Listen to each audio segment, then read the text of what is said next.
Now, who owns one of the greatest treasures of the British Museum? The UK and Greece have been plunged into a diplomatic row over the long-disputed Parthenon sculptures, which were taken from Greece in the early 19th century. Greek Prime Minister Kyriakos Mitsotakis cut short his visit to London after Prime Minister Rishi Sunak cancelled planned talks. Our correspondent Paul Hawkins reports.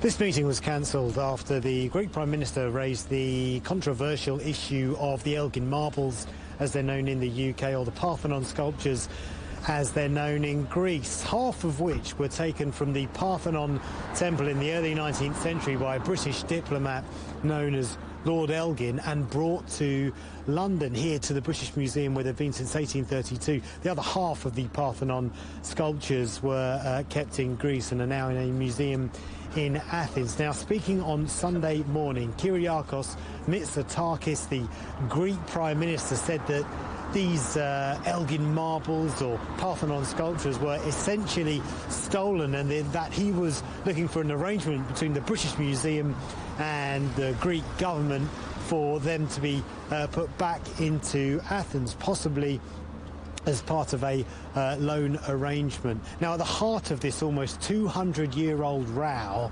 is Britain's colonial past, and whether the objects that were acquired from that past, whether they should be kept in museums or private collections.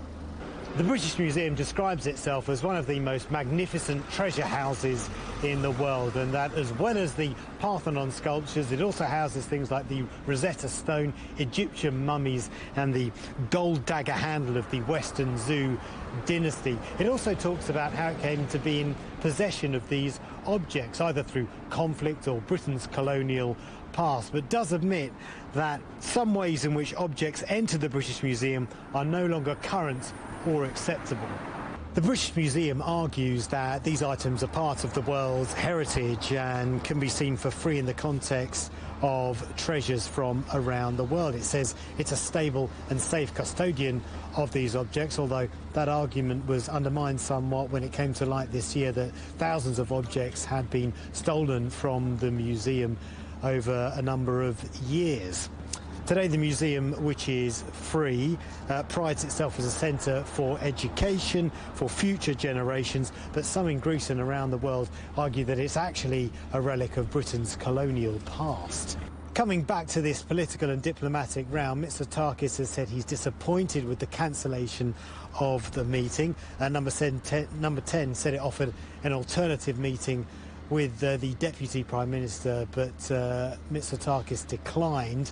He actually met with the leader of Britain's Labour opposition party on Monday. They've called that cancellation of the meeting pathetic, and indeed said that in future, if a loan arrangement was to be made between the British Museum and the Greek government, then they would support such an arrangement.